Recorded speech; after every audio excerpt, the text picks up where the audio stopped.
This is a BBC Sport article from the 16th of January 2019.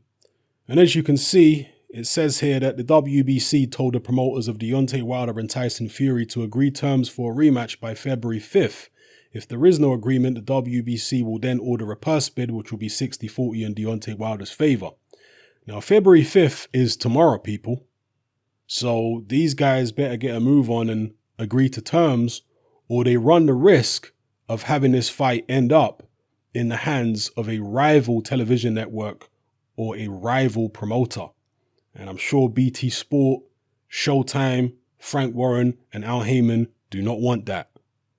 However, there is the possibility that one or both of these fighters do want that.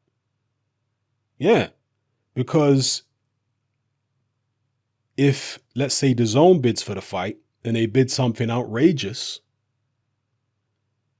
then the 40% that Tyson Fury gets might be a lot more than the 40% he would get if the fight was on Showtime, potentially, if Dazn are going to put some outrageous bid in. Because it's 40% of what? What is the overall budget for the fight?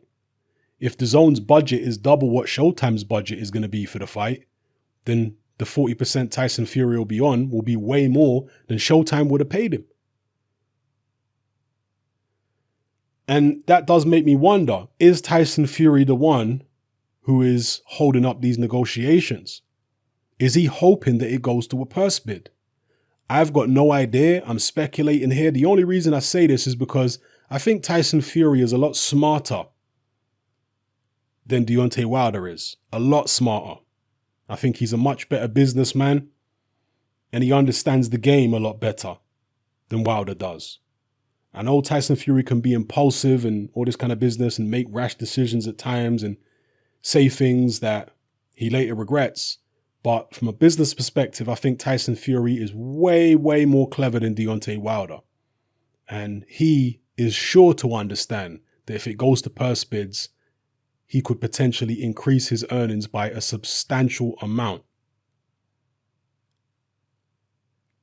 Now, I saw one of the Tyson Fury diehards in my boxing group say that if it goes to purse bids, Tyson Fury's not going to fight.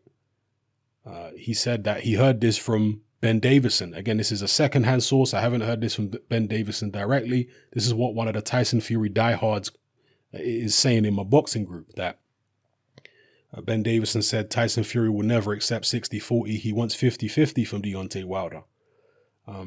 He may want 50-50 at the negotiating table, but in a purse bid, if some crazy bid comes in from a third party, he might accept 60-40 for the reasons that I've just given. As much as Tyson Fury has said in the past they don't care about money, shame on you if you actually believe that.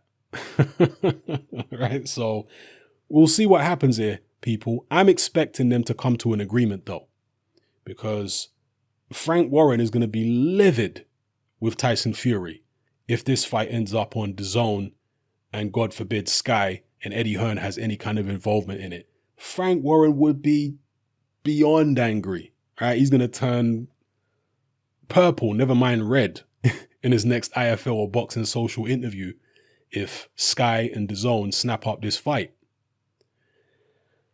He is going to apply whatever pressure he can to Tyson Fury, I would imagine, to get a deal done. If it's Tyson Fury holding up the negotiations, it might not be. Maybe it's Wilder. You know, I'm assuming here. But if it is Fury and Fury is hoping for a purse bid so he can get more money, Warren is going to be applying all kind of pressure, I would imagine, on Fury. And if he can apply pressure contractually, I'm sure he'll do that too. So it just depends on the nature of the contract or agreement that Fury has with Frank Warren. And if there's nothing that precludes Tyson Fury from pushing this to a purse bid and fighting on a different network, if there's nothing that stops him doing that, then maybe Frank Warren might get spiteful and say, okay, if you go ahead and do this, there's going to be consequences for you on my shows after this. You know, maybe, but then again, maybe not. Is he really in a position to be able to dictate like that to Tyson Fury. Fury is Frank Warren's golden goose at this point. If he loses Tyson Fury, who's he got? Josh Warrington? And that's it. He has nobody else. So, I can't. I mean, I don't know. I don't want to say what I can't see and what I can see, but I know Frank Warren's nature. I know he's a very competitive man. And I was actually talking to somebody on Facebook earlier on today. And I said, one thing I can say about Frank Warren, having followed his career for decades, is that he is motivated by far more than just money. Yes, Frank Warren likes money, but I think it's the competition that motivates Frank Warren more than anything. He is ferociously competitive, and he is motivated by winning, by defeating his competitors, and by being in control. That's what appears to motivate Frank Warren from my observations of him over the decades. With the Hearns, for example, of course they're competitive too, but you really get the feeling that they're motivated far more by money than they are by their egos. With Frank Warren, it's far more about ego, competition, winning, defeating everybody, being in control. With the Hearns, there's an element of that, of course, but I get the impression that they're far more money orientated, and the numbers are what satisfy them, the numbers that they see on their balance sheet, rather than beating this promoter or beating that promoter. You understand? And in fact, Frank Warren has kind of admitted this in the past. I remember an interview he did on on YouTube years ago, where he was asked if he had any regrets or what his weaknesses are. And Frank Warren said something like, I take things too personal. I need to stop learning to take, I need to learn how to stop taking things so personally, because that has held me back in some ways in the past. And that's very true. Frank Warren is, he takes things personally. That's why he's ended up in situations with, various different people in the world of boxing and the media, et cetera, because he takes things personally and he wants to get back at people. He wants to control everything. He wants, this is the way Frank Warren thinks. And Frank Warren very rarely compliments the Hearns. But one thing he did say in that interview, I wish I could find it. It will still be on YouTube somewhere, but you're going to have to look for a hell of a lot of different interviews to find it. I don't think it was IFL. I don't think it was any of the major boxing YouTube channels. It was one of the smaller ones.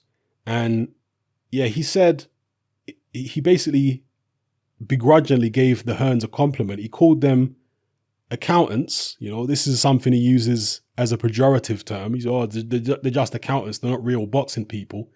But at the same time, he kind of said, well, if I had their mentality of just looking at boxing as a business, and just looking at the numbers, then I probably would have, done better, because being so emotionally invested in it has probably been to my detriment a lot of the time. I'm paraphrasing here, but this is essentially what Frank Warren was saying. And he said, look at Barry Hearn. When boxing started going downhill, Barry Hearn jumped ship.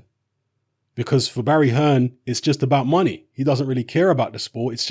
It's a money thing. He doesn't even care about trying to defeat Frank Warren or defeat this or win. For him, it's just about money. And if the profits are not making sense to him, or if there is no profit, then he's moving on.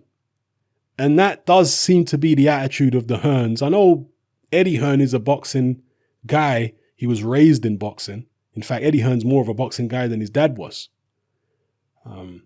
Because he was raised in it, his dad wasn't raised in it. But be that as it may, you do get the same impression, a similar impression from Eddie, that he's more about the money than it is about the ego or the competition. And of course, there's an element of ego and competition, but you do get the feeling that it's more about the money with the Hearns.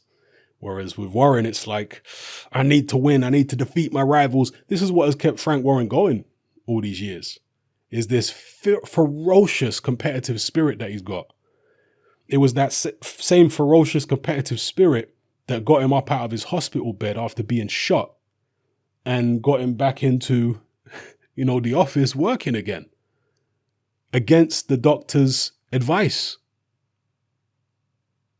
He just couldn't stand the thought of his competition gaining any kind of advantage over him because of the fact that he was laid up in a hospital bed. So yeah, it's about money, but I think it's about way more than money for Frank Warren. It's the competition and winning and being in control, you know.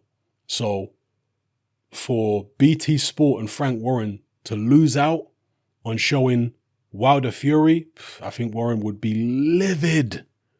And from a financial point of view, he would miss out too, of course. Because Frank Warren surely is making some kind of money on the BT Sport end for showing Wilder Fury 2. Even though it won't be in the UK, Frank Warren's name is still attached to the promotion, right? If you look at the first fight, it shows up on BoxRec as co-promoted by Frank Warren, Queensberry Promotions. So he'd still get some kind of, I'm imagining here, I don't know for certain, but I'm imagining he'll still get some kind of cut of the BT Sport pay-per-view revenue, as well as the standard, a percentage of Tyson Fury's purse, and maybe even a percentage of the advertising revenue from BT Sport. I don't know, I'm speculating here, but these are all the different sources of revenue that BT Sport will have coming in. They'll have advertisement during the actual broadcast. They put adverts on. They also have adverts in the ring, you know, on the ring apron and on the ring canvas, on the ropes, etc. Even the round card girls who walk around the ring, they have advertisements on what they're wearing very often. This generates income. Then there's the actual pay-per-view buys. That generates income. Then there's the percentage of the fighters' purses that every promoter gets. That generates income. So yeah, what I'm thinking is Frank Warren is going to make more money himself if BT Sport show Wilder Fury 2 than if Sky Sports show Wilder Fury 2. So anyway, there's a lot for you guys to discuss, debate, and mull over there. But let me know what you guys think in the comment section below. Will this fight go to purse bids? If it does, who's going to win it? Is there going to be pressure on Tyson Fury or Deontay Wilder to ensure it doesn't go to purse bids? And who's holding up the negotiations right now? Is it Tyson Fury? Is it Wilder? Maybe it's neither of them. Maybe it's just a stunt. Maybe it's just a way to tease the rest of the boxing world into thinking that they might actually get a chance to bid for this fight. But then, you know, for all we know, they agreed to fight several days ago and they're just waiting to the last minute to announce it. Maybe that's what it's all about. Let me know what you guys think in the comment section below. It's happening, I'm out. Join me on Patreon. I upload a minimum of 2 podcasts every single week, covering a wide variety of controversial topics, as well as live stream Q&A sessions. Take a look on screen right now at some of the podcasts I've produced so far. For just $3 a month, the equivalent of about £2 a month, you get access to all my new podcasts and my entire back catalogue of past podcasts, including my popular Confessions of a Nightclub Bouncer series. You can listen on your computer or on your smartphone or tablet by downloading the Patreon app from the Google Play Store or the App Store for free. The Patreon app also allows you to download each podcast in MP3. For less than the price of a cup of coffee, you get access to dozens of hours of exclusive content. It's easy to sign up, there's no contract, and you can cancel at any time. So come and join our community of free and critical thinkers by signing up with me here on Patreon today.